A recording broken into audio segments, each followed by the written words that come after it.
Écoutez, permettez-moi d'abord de vous remercier pour la énième fois pour nous donner l'opportunité de m'exprimer au travers les ondes de votre média. Ce qu'il faut comprendre, c'est que l'élection référendaire n'a rien de classique. C'est une élection communautaire qui avait un objectif précis, c'est-à-dire amener les populations gabonaises à se prononcer sur le projet de réforme constitutionnelle qui était soumise à leur appréciation. Il n'y avait donc aucun enjeu de, on va dire, stratégique de positionnement des uns et des autres. Oui, le oui l'a emporté, mais c'est une victoire à mettre à l'actif du peuple gabonais qui, conscient des enjeux de son histoire politique, s'est prononcé en faveur du oui.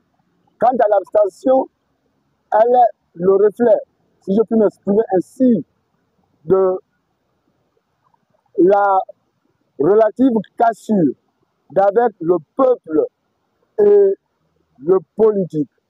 Parce que, à la vérité, c'est que d'aucuns compatriotes n'ont pas estimé important d'aller voter parce qu'ils pensaient qu'ils n'avaient pas leur compte ils ne trouvaient pas leur compte, autant pour moi. À cela peut aussi s'ajouter le fait que les partis politiques n'aient pas directement été impliqués dans ce processus, parce que, comme vous le savez, ce sont eux qui concourent au suffrage universel.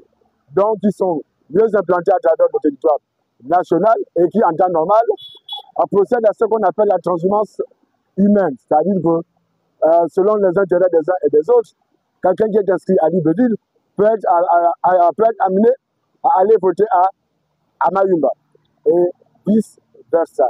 Donc non, l'abstention n'est pas une forme de rejet de cette constitution. Bien au contraire, elle est la manifestation de l'expression démocratique.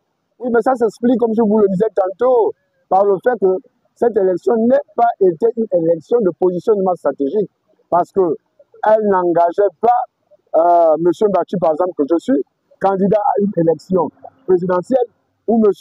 Mba, lui, candidat à une élection locale ou législative. C'était une élection, je le répète encore, communautaire, qui n'avait que pour seul objectif d'amener les populations à se prononcer sur le oui ou le non. Et je pense que les Gabonais ont massivement répondu à cet appel, à l'appel du Gabon, puisque, in fine, le oui l'emporte avec un score, je veux dire, relativement important, 91%. Ben, c'est important, madame. Disons que, comme toute formation politique qui se respecte, mon parti politique se projette déjà dans l'avenir. Nous avons conscience que pour peser sur la scène politique nationale, il va nous falloir être de plus en plus dynamique, être de plus en plus créatif, inventif, mais surtout fédérer et mobiliser autour de nous tout le capital humain. Je vais parler des militants et sympathisants qui nous font confiance par devers nous pour entrevoir notre avenir politique sereinement. Je n'ai pas, moi, à m'inquiéter de cette disposition dans la mesure où laquelle il n'y a pas de loi rétroactive. Ces dispositions vont devoir concerner les partis en création. Mais ceux qui existent depuis fort longtemps n'ont pas à s'inquiéter.